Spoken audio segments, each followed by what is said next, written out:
당신을 위해서라면 뭐든지 다 할 수 있다는 어느 한 남자의 스윗한 말에 이 여자는 그럼 같이 죽어줄 수 있냐는 끔찍한 말을 하게 됩니다. 그리고 그 여자는 자살 기도를 하게 되고 그 남자는 당연히 그 여자가 죽지 못하게 말리게 되죠. 그런데 그때 산속에서 무슨 부서지는 소리 같은 이상한 소리가 들려 그 둘은 그곳으로 향하게 됩니다. 그리고 거기서 차가 전복되어 있는 것과 그로 인해 사람 한 명이 죽어있는 충격적인 사고 장면을 목격하게 되죠. 그런데 그것도 잠시 그 남자와 그 여자가 깜짝 놀랄 일은 따로 있었습니다.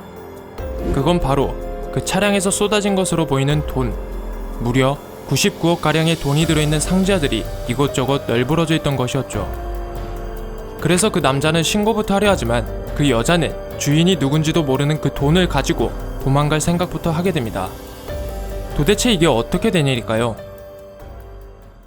어느 한 가정의 남편 홍인표, 그리고 그의 아내인 정서연.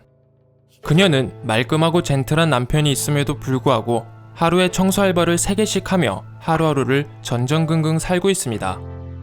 그 이유는 겉모습과 일할 때만 멀쩡한 남편이었지 집에 들어오기만 하면 업무로 인해 받은 스트레스뿐만 아니라 서연의 행동 거지 하나하나가 마음에 들지 않아 가정폭력을 일삼는 인표 때문이었죠.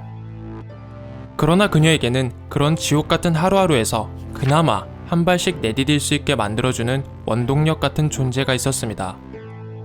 그 사람은 바로 인표가 자신의 회사 식품을 납품하기 위해 안간힘을 쓰고 있는 불우이웃재단의 본부장 이재훈이었죠. 그래서 서연은 가끔은 퇴근을 하고 나서 재훈과 따로 만나기도 하고 했지만 한편으로는 그것 또한 결국 자신을 더욱 하찮게 만드는 일이라고 생각하고 있었습니다. 왜냐하면 재훈은 불우이웃재단의 이사장이자 어렸을 적부터 지금까지 자신의 친구인 윤희주의 남편이었기 때문이었죠. 그렇게 서연은 인표의 가정폭력과 그로 인한 스트레스 때문에 안 되는 걸 알면서도 재훈을 가끔씩 만나며 이상한 나날들을 보내게 되고, 그러던 어느 날 주말에 인표와 자신의 별장으로 놀러오라는 희주의 초대를 받게 됩니다. 한편 누가 봐도 평범한 삶을 살고 있는 이 남자 강태우. 그는 한때는 정말 잘 나갔던 경찰이었습니다. 하지만 뇌물 혐의로 경찰직에서 해고당해 지금은 자신이 체포했었던 나이트클럽 사장과 합법적이지 않은 일을 하고 있죠. 그렇게 천하태평하게 지내던 어느 날 수상한 사람이 그를 찾아오게 됩니다. 그는 바로 그의 단 하나뿐인 동생이었죠. 그래서 오랜만에 만난 형제지간은 서로 과격한 안부를 묻고 안정적인 직장을 잡게 된 동생은 형에게 돈까지 주지만 그 돈을 당연히 받을 리 없는 형은 며칠 전 있었던 동생 생일 선물을 챙겨주며 그냥 보내게 됩니다. 시간이 흘러 주말이 되고 서연과 인표는 희주의 별장으로 놀러가게 됩니다. 그리고 저녁상은 남편들에게 맡기고 서연은 희주와 함께 산책을 나가게 되죠. 그런데 산책을 나온 목적은 따로 있었습니다. 바로 재훈이 바람을 피우고 있는 것 같다. 그런데 그 여자가 아직 누군지 모른다는 얘기를 하려던 것 때문이었죠. 더불어 저녁을 먹고 나서 음주를 하던 중 희주에게 가난한 네가 어떻게 내가 안 부럽냐 라는 무례한 말까지 듣게 되고, 그 말에 화가 난 서연은 속 시원한 말 한마디를 하고 그 자리를 피하게 됩니다. 그런데 그걸 보고 가만히 있을 리 없는 인표는 서연을 따라가 덕분에 이번 납품건은 물 건너갔다고 얘기하며 또 때리게 되죠.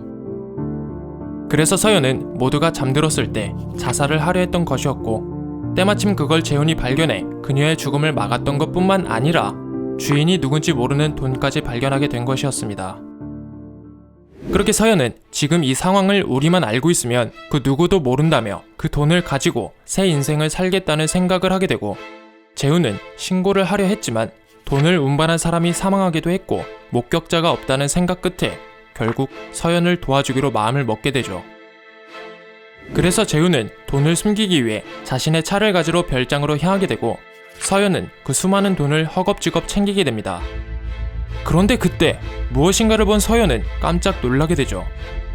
그건 바로 어디론가 향해 있는 핏자국 때문이었습니다. 그래서 서연은 그 핏자국을 따라가게 되고 거기서 방금 전 일어난 사고로 죽음을 눈앞에 둔 사람을 보게 되죠. 그는 바로 며칠 전 태우에게 생일 선물을 받은 태우의 동생이었습니다. 그런데 태우의 동생은 서연에게 아무 말 없이 이상한 열쇠를 건네주고 서연은 구급차를 부르려고 하지만 그러면 돈을 가져갈 수 없다는 생각에 그냥 모르는 척 그 자리를 뜨게 되죠. 한편 자신의 동생이 어떻게 된지도 모르고 잠만 쳐자고 있는 태우는 갑자기 누군가 들이닥쳐 이상한 곳으로 끌려가게 됩니다. 그리고 그중 대장으로 보이는 사람이 태우에게 어디 있냐 100억이라고 말하게 되죠. 과연 태우의 동생이 서연에게 준 열쇠는 무엇이고 딱 봐도 나쁜 놈같이 생긴 이놈은 99억이 아니라 왜 100억이라고 얘기했을까요? 구독, 좋아요, 알람 설정은 저희에게 정말 큰 힘이 됩니다.